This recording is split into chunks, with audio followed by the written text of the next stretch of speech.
안녕하세요. 반갑습니다. 현준입니다. 연휴 잘 보내셨나요? 저도 잘 보냈습니다. 저는 목요일에 회사에 연가를 내서 4일 동안이나 푹 쉬었는데요. 간만에 긴 휴식기를 가진 그런 기분이 들었습니다. 그래요. 어제랑 엊그제 비가 좀 많이 왔잖아요.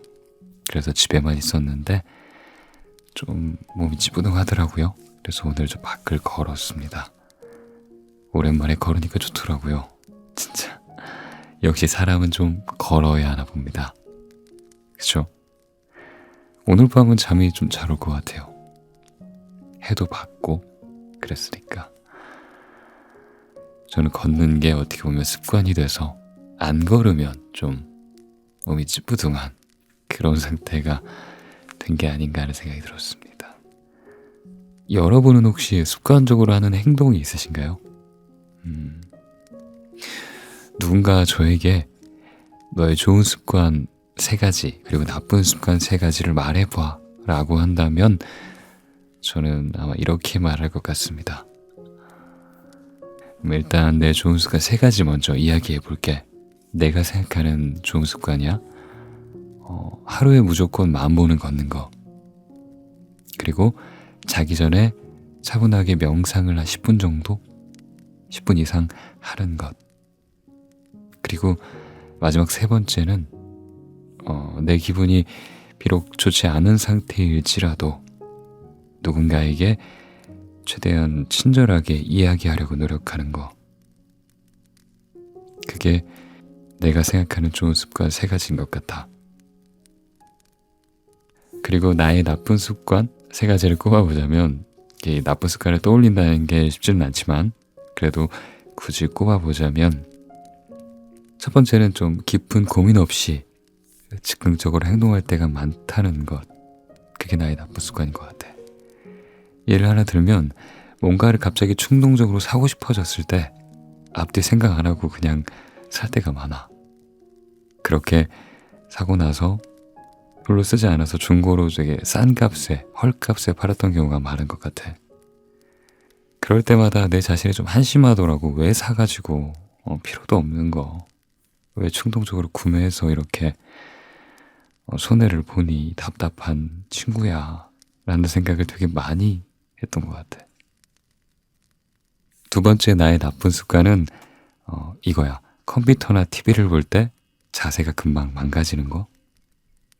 약간 거북목처럼 앞으로 이렇게 들어가려고 TV로 완전 들어가려고 하는 거. 그거는 정말 고치기 쉽지 않더라고. 내용에 집중하게 되면 나도 모르게 자꾸 이렇게 앞쪽으로 기울이게 되는 것 같아. 정신 차릴 때마다 자세를 고치는데 진짜 이게 쉽지가 않은 것 같아. 습관이 되어버려서 그런지 진짜 쉽지가 않은 것 같아. 3번째 나의 나쁜 습관은 밥을 빨리 먹는 습관이 있어. 보통 통상적으로 한국 사람들이 밥을 좀 빨리 먹잖아. 그래서 위험이 많은 건가? 아무튼 위험도 많고 나도 그 중에 하나인데 밥을 빨리 좀 먹어가지고 소화가 잘 안 되는 날들이 많은 것 같아. 그래서 더 의식적으로 천천히 먹으려고 노력 중인데 이게 또 조금 까먹으면 잘 안 되더라고. 참 어려운 것 같아. 네, 여기까지. 저의 좋은 습관 3가지, 나쁜 습관 3가지를 누군가 물어본다면 전 이렇게 대답할 것 같습니다. 네. 그리고 여러분의 좋은 습관 3가지, 그리고 나쁜 습관 3가지는 뭐가 있으신가요? 말 나온 김에 한번 노트에 적어보세요. 나와의 대화의 시간을 갖는 거죠. 자신에 대해서 더 잘 알게 되는 순간이 아닌가 하는 생각이 듭니다. 네. 그래요. 저 같은 경우는요. 좀 예전에 불면증을 겪은 적이 있어서 그런지 숙면을 위해서 잠을 잘 자기 위해서 했던 일들이 좋은 습관이 되어버린 그런 케이스네요. 뇌과학자들은 이렇게 말합니다. 불안하다는 것, 잠들기가 힘들다는 건 편도체가 굉장히 과활성화된 상태다. 그렇기 때문에 잠들기가 쉽지 않은 것이다. 쉬기가 쉽지 않은 것이다 라고 말을 해요. 그럴 때 이제 걷기나 명상이나 몸을 움직이는 행위, 그런 것들이 편도체를 안정시키는 그런 행위라고 합니다. 그래서 참 걷는 거, 명상하는 거 참 좋은 습관인 거죠. 왠지 피곤하긴 엄청 피곤한데 잠드는 게 쉽지 않은 분이 계시다면 몸을 움직이고 짧은 명상의 시간을 갖는 걸 강력하게 권해드립니다. 진짜 잠 잘 자는 건 둘째 치고라도 기분이 굉장히 그전보다 나아지는 걸 느낄 수 있으실 거예요. 요즘은 기분을 관리한다는 말이 김다슬 작가님 책의 제목으로도 쓰이고 많이 이곳저곳에서 들리는데, 그 기분을 관리하는 확실한 방법 중에 하나가 몸을 움직이는 것과 누워서 혹은 앉아서 서서 걸으면서 짧게 명상하는 일이라고 생각합니다. 그리고 제가 또 꼽은 나쁜 습관은 충동적으로 이렇게 판단하는 거, 충동 구매하는 거, 나쁜 자세, 빨리 먹기인데, 이 세 가지의 공통점을 굳이 꼽아보자면 본능적인 욕구를 좀 참지 못하는 느낌이 강하게 듭니다. 저 같은 경우는 이런 안 좋은 습관이 나오는 경우는 신체적으로 좀 바쁜 상태에 거기다 마음까지 좀 조급할 때 저 습관들이 모조리 튀어나오는 것 같아요. 저도 모르게 서두르게 된달까요? 약간 그렇게 되는 것 같아요. 그럴 땐 나 자신의 자세는 그리 중요하다고 생각하지 않게 됩니다. 밥을 빨리 먹는 거? 전혀 중요하게 생각되지 않아요. 밥도 안 먹을 때도 있고요. 식습관은 돌아볼 여유가 없어지는 거죠. 한마디로 판단력이 떨어지고 사람이 부주의해집니다. 어쩌면 제가 위에 나열한 나쁜 습관들은 차분해지고 여유가 생기면 좋아질 것들이라고 생각합니다. 생각해보면 이미 여유가 있는 사람, 자신의 모습 그 자체로 여유 있는 사람은 어떤 물건에 그렇게 과하게 집착하진 않을 거예요. 이게 있으면 내가 더 멋있어 보이겠지 하면서 충동적으로 뭘 구매하거나 그러지는 않을 거예요. 그렇죠? 재미있는 프로그램, TV 프로그램을 즐기긴 하겠지만 과도하게 모니터를 뚫고 들어갈 정도로 그렇게까지 하진 않을 거고요. 식탐이란 말과도 여유 있는 사람과는 그리 어울리지 않을 겁니다.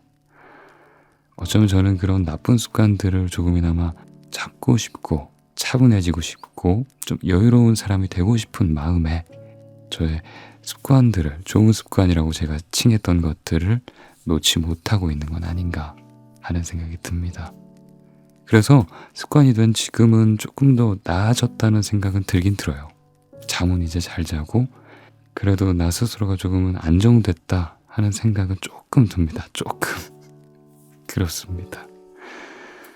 네, 그래요. 오늘 제가 읽어드릴 책은요, 우울한 마음도 습관입니다 라는 박상미 작가님의 책입니다. 전 예전에 박상미 작가님의 관계에도 연습이 필요합니다 라는 책을 너무 잘 읽은 적이 있어서, 그런 기억이 있어서 이 책이 나오자마자 구매를 했습니다. 역시 이 책도 좋더라고요. 생각했던 것처럼 뭔가 문체가 친구에게 혹은 동생에게 이야기해주는 것 같아서 너무 편하게 잘 읽었습니다. 제가 평소에 생각했던 것과도 많이 비슷한 부분이 있어서 공감을 굉장히 많이 하면서 읽을 수가 있었네요. 박상미 작가님은요, 책에서 이렇게 말합니다. 좋은 감정과 좋은 생각을 선택하는 습관을 들여라 라고요.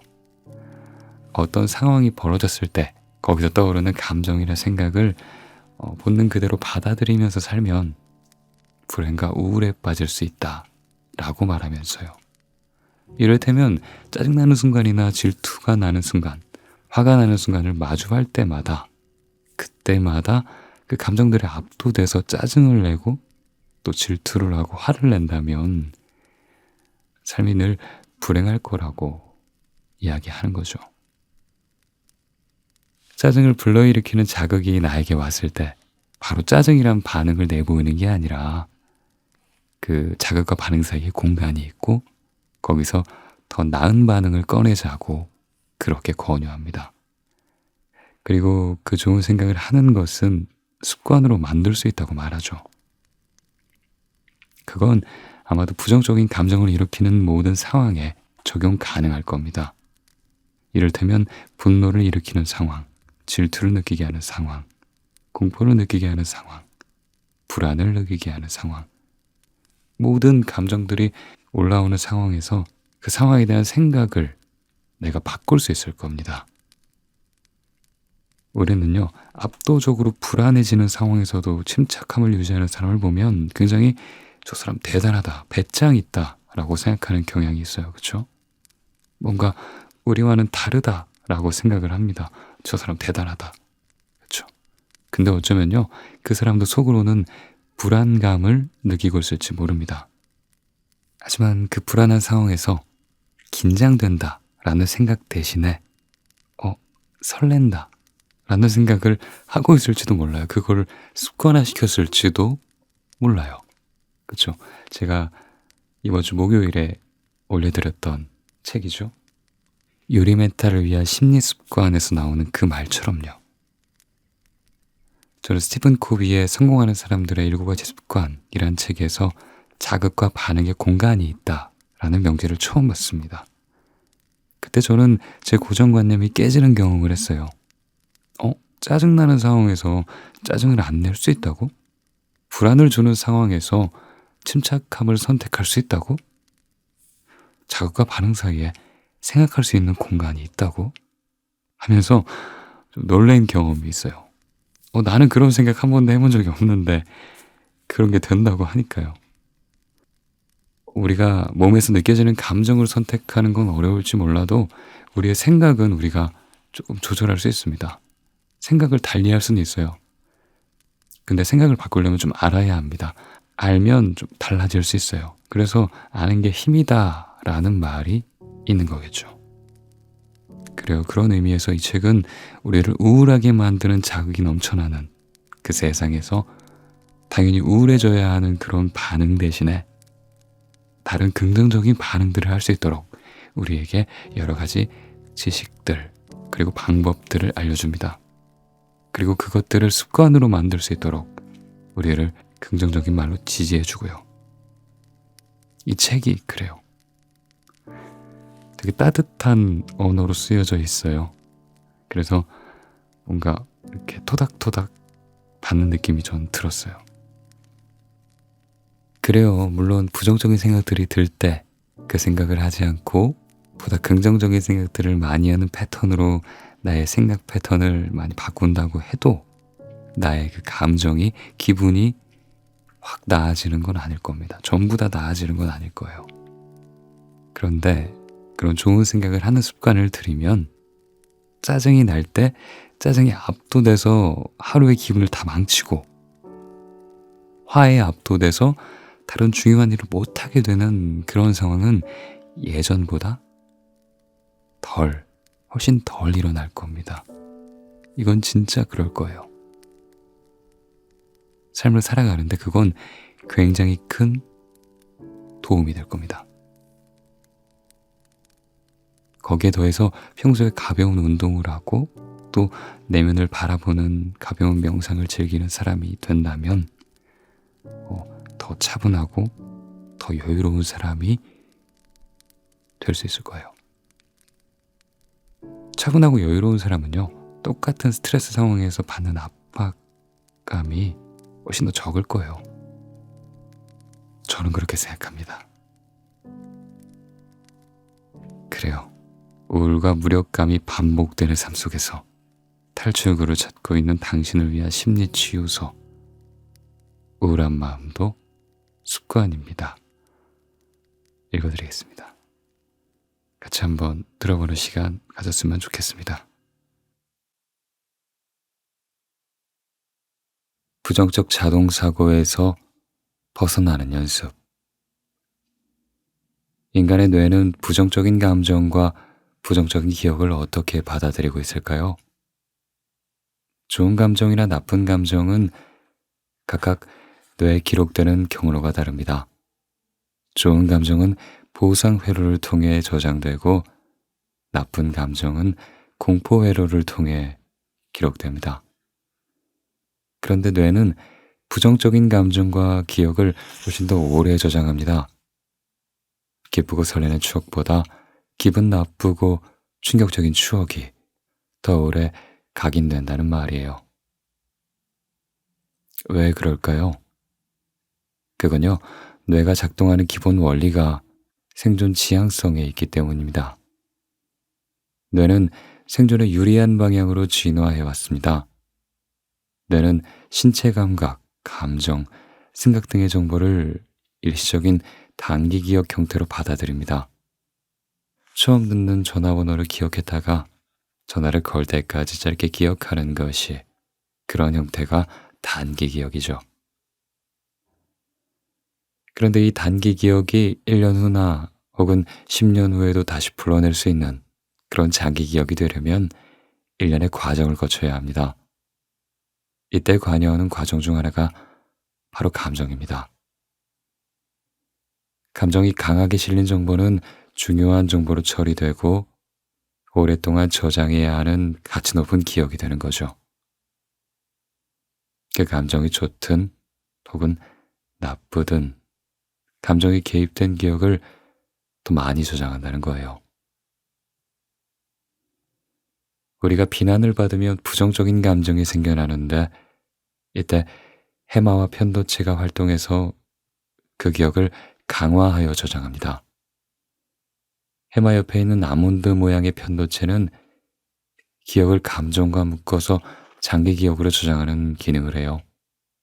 특히 부정적인 감정이 들 때는요, 자신에게 위험이 될 수 있는 것에 대한 기억을 오래 남겨서 잠재적인 위험에 빠르게 대처할 수 있도록 합니다. 뇌는 그렇게 부정적인 감정을 더 강하게 받아들이고 부정적인 기억을 더 오래 새겨둡니다. 그래요, 여러분은 어떤 감정이 실린 정보를 뇌에 저장하고 싶으신가요? 당연히 좋은 감정이겠죠? 슬프고 괴로운 감정은 나를 너무 힘들게 하니까요. 긍정적인 기억을 더 많이 저장하기 위해서는요, 긍정적인 경험을 통해 좋은 감정을 많이 느껴야 합니다. 집에 가만히 있으면 좋은 감정을 느낄 기회가 별로 없어요. 좋은 기억을 저장할 기회도 적어지겠죠. 바깥으로 나가서 바람을 느끼며 걷고 나무도 보고 하늘도 보세요. 그리고 내가 배울 게 많은 사람, 나를 격려해주는 좋은 사람들을 만나요. 좋은 강의를 찾아서 들으러 가는 것도 좋아요. 공포감이나 불안감, 무력감을 느낄 땐 편도체가 더 활성화돼서 장기 기억으로 저장됩니다. 그러니 공포를 느끼는 일을, 그리고 무력감을 느끼는 일을 줄일 수 있으면 줄이는 게 좋겠죠? 어쩔 수 없이 부정적 감정을 느껴버렸다면 빨리 좋은 감정을 더 많이 느끼면서 무기력에서 벗어나야만 합니다. 그래야 부정적 감정이 장기 기억에 저장되는 일을 막을 수가 있으니까요. 평소에 밝은 일상을 즐기고 싶다면 좋은 감정을 느끼도록 노력해야 합니다. 우리에게 해로운 영향을 끼치는 나쁜 감정 두 가지가 있어요. 바로 공포감과 무력감입니다.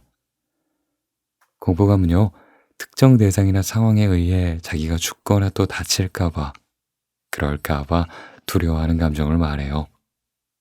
우리가 일상생활을 하는 동안 공포감을 느낄 일은 많지 않지만 무력감을 느끼는 경우는 굉장히 많죠.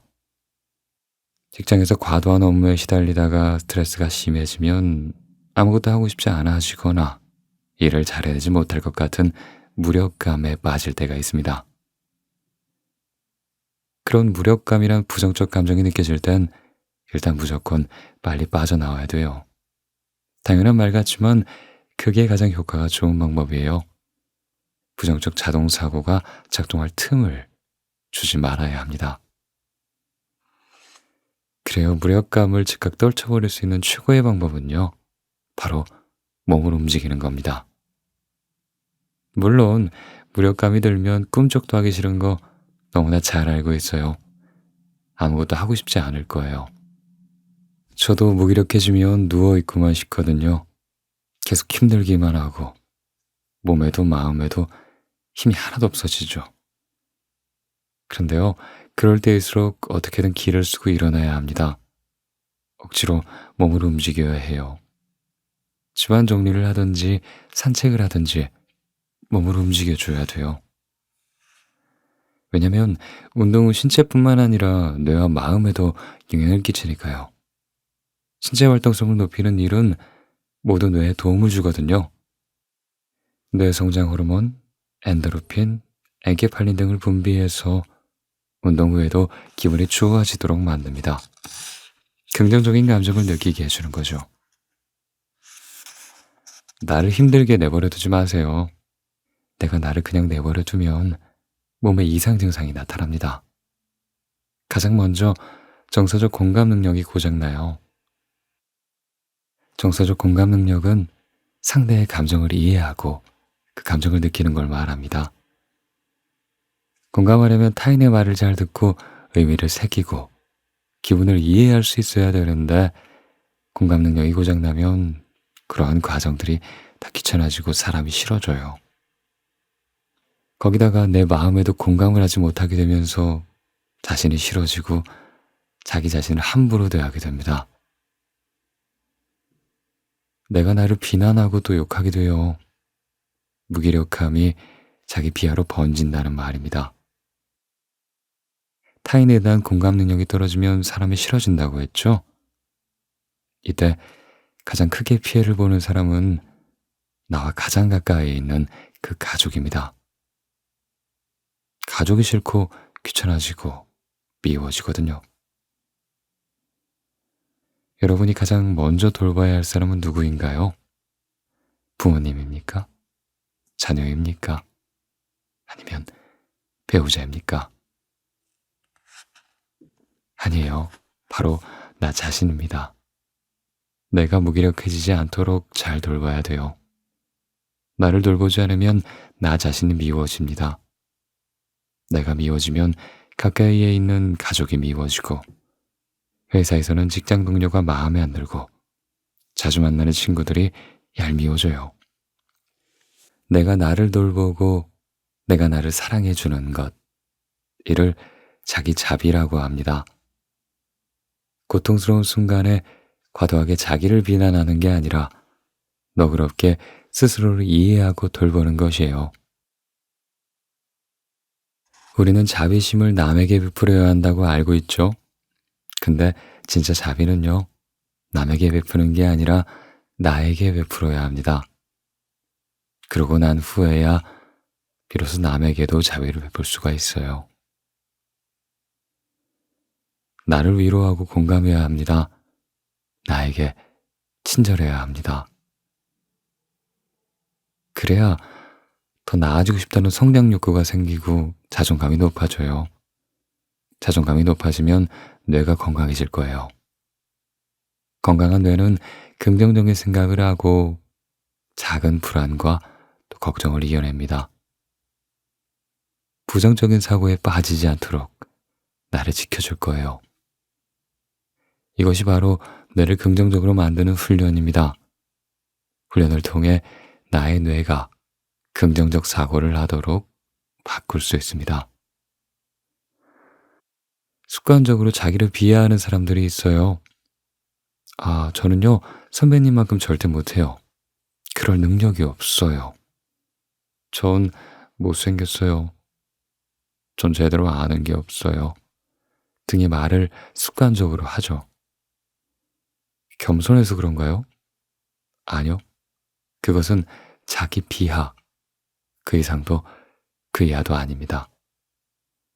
겸손은 자존감에서 시작되지만 자기 비하는 열등감에서 시작됩니다. 그런데 왜 그렇게 자신을 낮추어 말하려고 하는 걸까요? 그건 크게 세 가지 이유가 있습니다. 첫째, 동정심을 유발해서 관심을 받고 싶은 겁니다. 둘째, 자신에 대한 기대 수준을 낮게 만들어서 무리한 요구를 하지 못하게 하거나 책임을 피하고 싶기 때문입니다. 셋째, 내가 부정적으로 얘기해도 사람들이 그렇지 않아. 너 정말 잘하고 있어. 멋진데? 라고 해주는 말을 들으며 자신감을 회복하는 경험을 하고 싶기 때문이에요. 그런 자기 비하 전략은 처음 한두 번은 통할 수 있어요. 주변 사람들이 관심을 가져주고 격려해 줄 거예요. 그러나 시간이 흐르면서 점차 자기 비하하는 사람을 피하게 될 겁니다.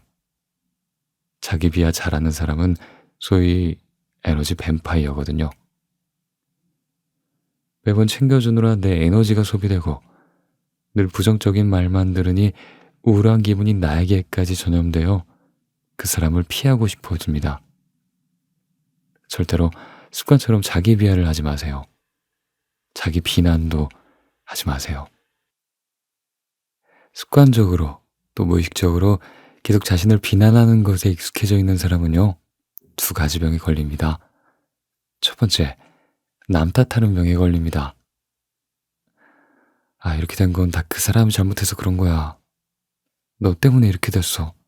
내 인생이 이렇게 된 건 다 너 때문이야.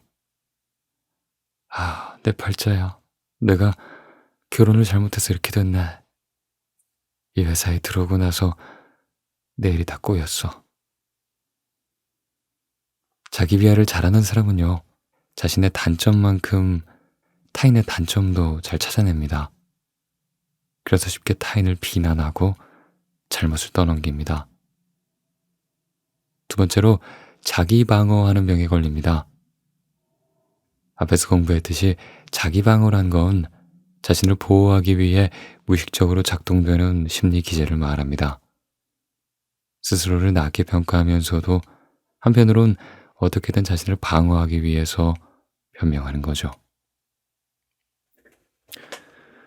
어떤 문제를 마주하게 됐을 때 내가 실수한 건 아닐까? 어떻게 해결해야 할까? 앞으로 어떻게 변해야 할까? 가 아니라 나는 잘못 없어. 다 네 잘못이야. 난 그런 적이 없어. 라는 태도를 취합니다. 무조건 나를 방어하는 병에 걸린다는 거죠. 긍정적 사고 습관을 들이는 가장 쉬운 방법은요, 바로 언어 치유입니다. 부정적으로 생각하고 말하는 습관을 긍정적으로 생각하고 말하기 위해 평소에 말하는 습관을 바꿔보세요. 긍정의 말을 꼭 소리내어 말하시기 바랍니다.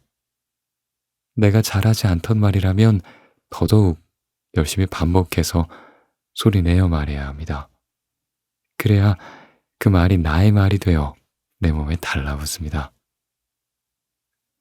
비관적으로 생각하는 사람은 계획했던 일이 잘 안 되면 내가 하는 일이 다 그렇지 뭐.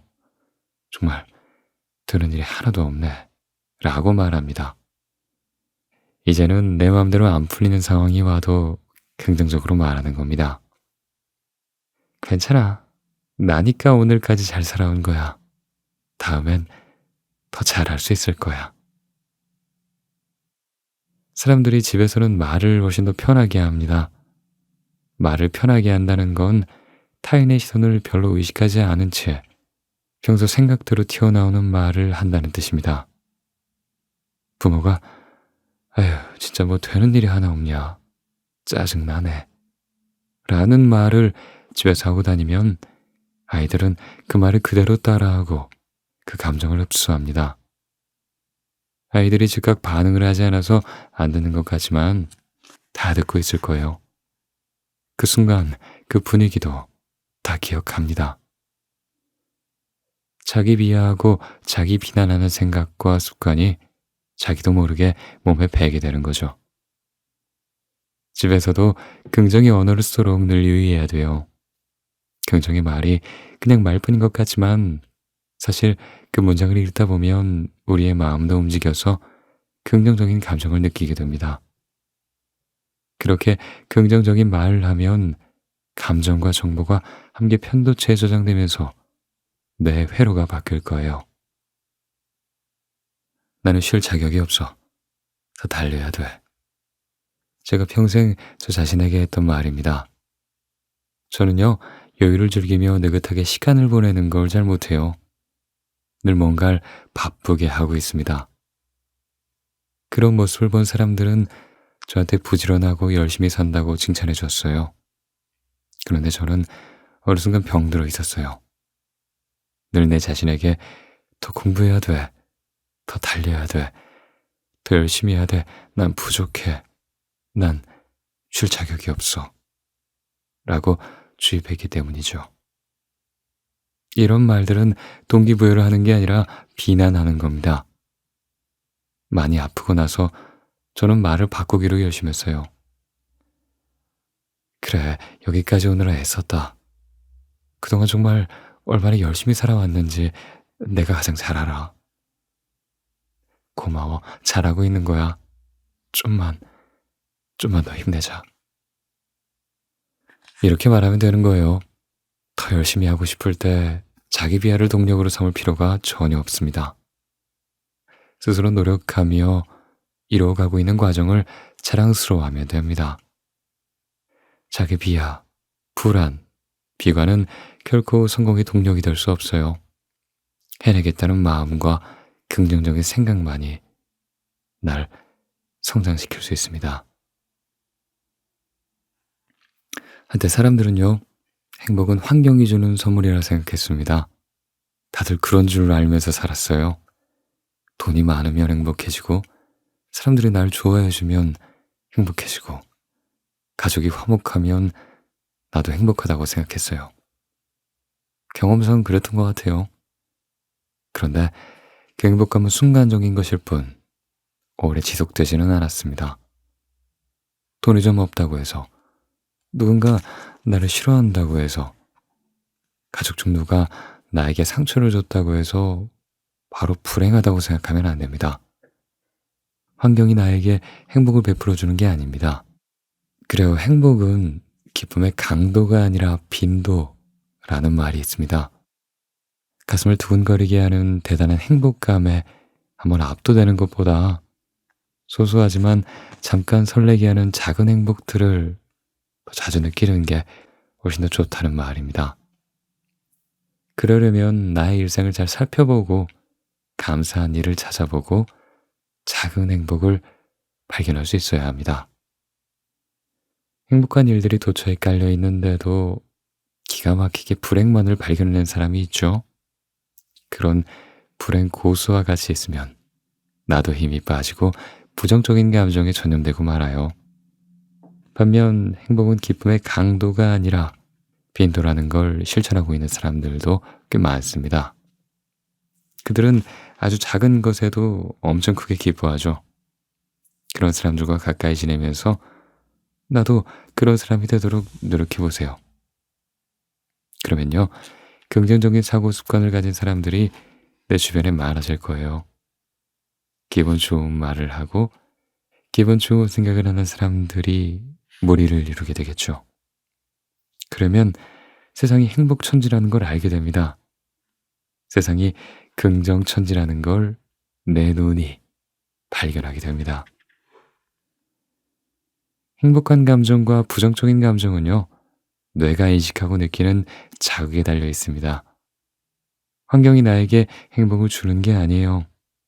돈이 나에게 행복을 주는 것도 아니고요. 또 사람이 나에게 행복을 주는 게 아닙니다. 행복한 감정이나 부정적 감정 모두 뇌가 인식하는 자극에 달려 있습니다. 같은 자극을 받았을 때도 내가 어떻게 느끼느냐, 그것이 중요한 겁니다.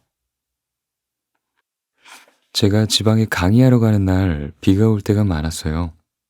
부산이나 제주도에 일하러 가는 거긴 하지만 기왕 가는 김에 여행 간다고 생각하면 설레기도 하거든요. 근데 꼭 비가 오는 거예요. 학교 다닐 땐 방학마다 독일에 갔는데 그때도 매번 날씨가 흐리고 비가 왔어요. 이런 상황이 닥쳤을 때 꼭 이렇게 말하는 사람들이 있어요. 진짜 짜증난다. 내가 여행 가려고 하는 날만 비가 오네. 이렇게 말하면 뇌가 불행을 느껴버리죠. 그런데 이렇게 말하는 사람도 있습니다. 그래, 비 오는 날 여행하는 것도 분위기 있겠다. 이때는 뇌가 행복을 느껴요.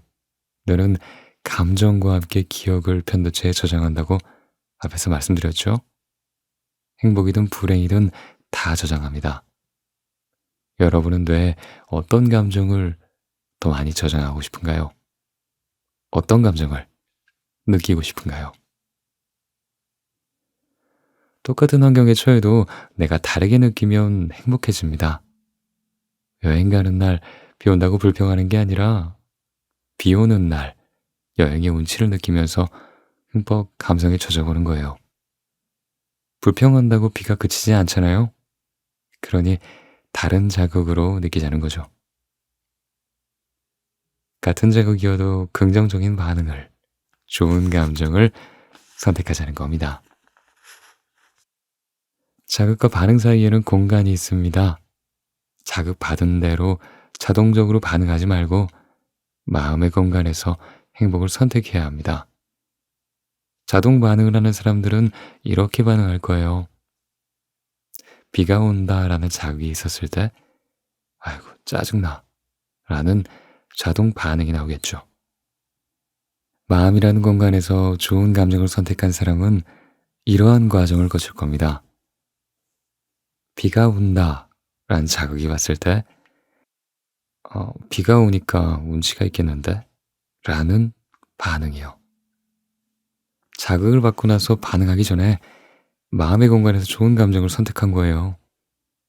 마음의 공간에서 이걸 어떻게 행복한 쪽으로 선택해서 말할까 하는 생각을 해본 겁니다. 지금부터 우리는 이렇게 할 수 있습니다. 훈련을 하면 우리의 뇌는 변합니다. 지금 여러분의 마음이 힘들고 아프다면 그건 뇌가 아픈 거예요. 마음이 너무 불행한가요? 뇌가 불행한 겁니다. 마음이 괴로운가요? 뇌가 괴로운 거예요. 뇌를 변화시키면 우리 마음이 변하게 됩니다. 마음의 실체는 뇌이기 때문입니다. 부정적 자동사고를 막는 연습.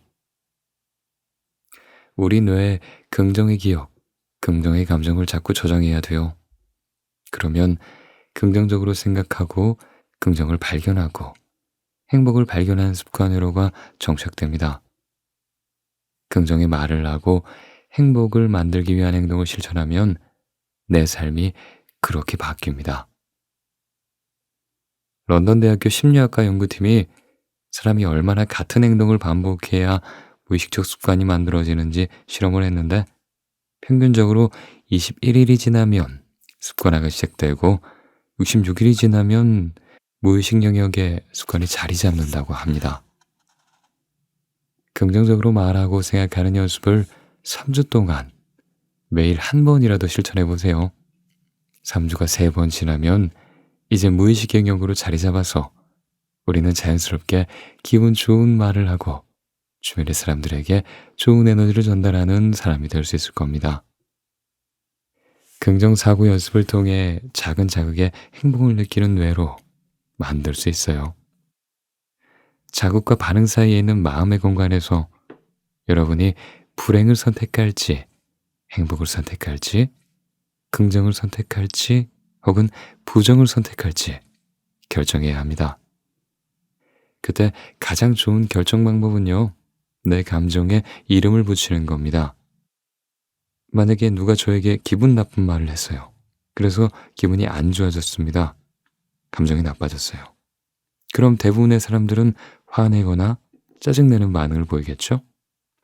그런데 마음의 공간이 있다면 그 공간에서 내가 느끼는 감정에 이름을 붙여볼 수 있을 겁니다. 나쁜 감정이 밀려왔을 때 그 감정을 단어로 말할 수 있다면 부정적 자동 반응에 대처하는데 훨씬 도움이 될 거예요. 너 왜 이렇게 힘이 없어 보여? 몰라. 기분이 별로야. 왠지 기분이 나빠. 그냥 기분이 안 좋으니까 말 걸지 마. 이건 두루뭉술한 기분일 뿐이에요. 기분이 안 좋다고 부정적으로만 표현하고 넘어가서 그 감정을 묻어버리려고 하는 거예요. 이러면 감정 해소가 되지 않습니다. 나쁜 감정을 해소하려면 감정에 이름을 붙여야 합니다. 자극을 받았을 때 반응하기 전에 대체 이 감정이 뭘까? 라고 한번 생각해 보는 거예요. 감정에 이름을 붙이고 부정적인 자동사고를 예방하는 연습을 한번 해볼까요? 이런 상황을 가정해 봅시다. 여러분이 하루 종일 집에 있었습니다. 오늘은 카톡도 한번 안 올리네요. 문자도 없고 전화도 없습니다. 괜히 카톡 신고 리스트를 처음부터 끝까지 봤는데 연락할 사람도 없고 연락해도 반가워하지 않을 것 같은 기분이 들어요. 답답한 기분이 드는데 이 감정이 도통 뭔지 모르겠습니다. 가만히 생각해보니 나는 누군가의 연락을 기다리고 있네요. 사람들과 이야기하고 싶고 만나고 싶긴 한데 소통하고 있지 않으니 답답함을 느끼는 것 같아요. 내가 느끼는 이 답답함은 바로 외로움이라는 걸 내가 알게 됐습니다. 감정의 이름은 외로움이었습니다. 아, 내가 외롭구나. 지금 외로움을 느끼고 있구나. 이렇게 감정을 알아차리고 내 감정을 바라보게 된 후 그 다음엔 어떻게 반응해야 할까요? 우울하고 슬픈 기분에 사로잡히면 무기력해집니다. 앞에서 공포심과 무기력감을 느끼면 뇌가 장기 저장을 한다고 말씀드렸죠?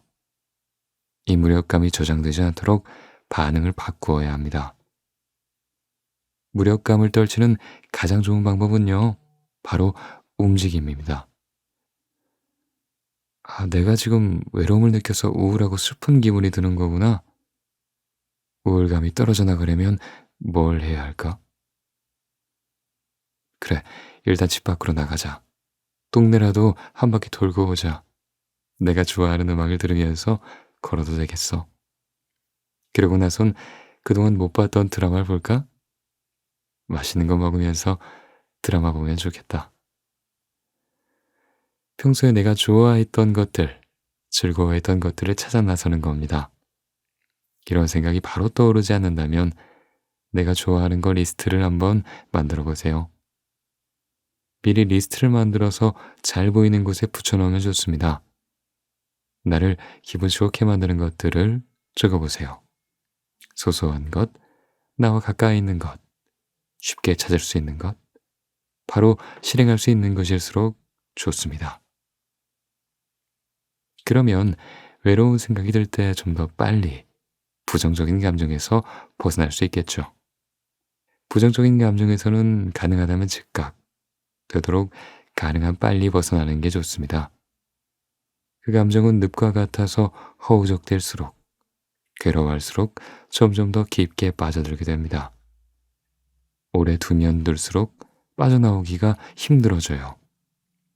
기분과 생각을 빠르게 전환할 수 있는 무기를 늘 갖고 계셔야 해요. 평소에 나 자신과 대화를 많이 해보시기 바랍니다. 그리고 두 번째 연습을 해볼게요. 아침부터 기분이 안 좋아요. 어제 퇴근하기 전에 팀장에게서 지적을 받았는데 지금까지 기분이 안 풀렸어요. 갑자기 변수가 생겨서 일정을 못 맞추게 되었는데 그걸 내 탓으로 모으는 것 같아서 꽤나 불쾌했어요. 아침에 일어나니 머리도 아프고 온몸이 찌뿌둥하네요. 이 안 좋은 기분은 뭘까요? 바로 나는 짜증이란 기분을 느끼고 있는 중이에요. 내 감정에 이름을 붙였으니 이제 해소할 수 있습니다. 이 감정과 대화할 수 있어요. 짜증이란 말을 정리해줬고 그 글자를 바라봅니다. 내 감정을 꺼내서 객관화시켜보는 겁니다. 그럼요, 폭주하던 감정이 서서히 누그러집니다. 짜증. 요즘 정말 짜증이 자꾸 찾아오네. 그런데 내가 늘 짜증나 있는 사람은 아니었잖아. 그래, 이 감정도 지나갈 거야. 짜증아, 너 얼른 지나가라. 회사 문제는 차근차근 하나씩 풀어가면 될 거야. 이런 감정적인 대화는요, 일시적이지만 즉각적으로 부정적인 감정에서 벗어날 수 있도록 도와줍니다. 일시적이어서 효과가 없을 것 같죠? 그렇지 않아요. 이게 일종의 의식입니다. 부정적 감정이 일어났다면 당장 긴급한 처방을 해야 돼요. 빨리 벗어나야 돼요. 그래서 응급처치를 하는 거예요. 수술은 그 다음 단계에서 해야 할 일입니다. 골든타임 안에 빠르게, 적시에 응급처치를 해야 합니다. 특히 이미 우울증으로 힘들어 하시는 분들에겐 이 의식이 너무나 중요합니다. 그리고 이렇게 자동 반응 시스템을 만들어 놓으면 우리는 좀 더 가볍고 행복한 기분으로 살아갈 수 있어요. 또 다른 연습이 있습니다. 어제 친구들을 만나서 그동안 밀렸던 얘기를 실컷 했어요. 남편이 승진해서 억대 연봉을 받는 친구도 있고 더 넓은 집으로 이사한 친구도 있네요. 누구는 시부모님이 땅을 물려줬대요. 누구누구는 이번에 차를 바꿨다고 합니다. 좋겠다. 잘 됐어. 축하해. 하며 한두 시간 웃고 떠들고 돌아서는데 괜히 기분이 울적해요. 아니, 생각할수록 기분이 안 좋아져요. 왜 저렇게들 자랑을 못해서 안달이지? 다시는 안 만난다, 안 만나. 괜히 기분만 나빠졌어. 내가 정말 좋아하는 친구들을 만나고 왔는데 왜 이런 기분이 드는 걸까요? 친구들에 비해 나는 못난 사람인 것 같고 정말이지 한심하게 느껴집니다. 예전에는 내가 공부도 더 잘하고 인정받는 사람이었는데 이젠 더 이상 그렇지 않은 것 같아서 그래서 그런 것 같아요. 친구들과 모임에 나가서 내가 더 잘난 척을 하지 못해서 질투가 났나 봅니다. 질투는 상대방과 비교했을 때 상대보다 더 우위를 점하고 싶고 더 관심받고 싶고 더 사랑받고 싶어하는 욕구입니다. 내 감정이 질투라는 걸 알았으니까 나와 대화를 시작할 수 있습니다. 질투, 너는 정말 내가 지영이만 만나고 오면 날 찾아오더라. 근데 나도 지영이보다 잘하는 게 있어. 걔는 돈이 많은 부자고 난 인맥 부자잖아. 나를 좋아하는 사람, 나랑 함께 있는 걸 좋아하는 사람이 얼마나 많은데. 그러니까 질투 너 지영이 만날 때마다 따라오고 그러지 마. 그냥 내가 지영이랑 재밌게 놀게 놔둬. 우리끼리 놀 거니까 넌 좀 이제 빠져. 사람을 질투하고 미워하면 영원히 지는 거예요. 부러우면 지는 거다 라는 말을 많이 하는데요. 부러워하는 건 지는 게 아니에요. 부러움은 자연스러운 감정이에요. 질투하는 게 지는 거예요. 누군가를 능가하고 싶다면 공부하고 책을 읽고 좋은 강의를 들으세요. 그 사람보다 내가 더 성장하면 됩니다.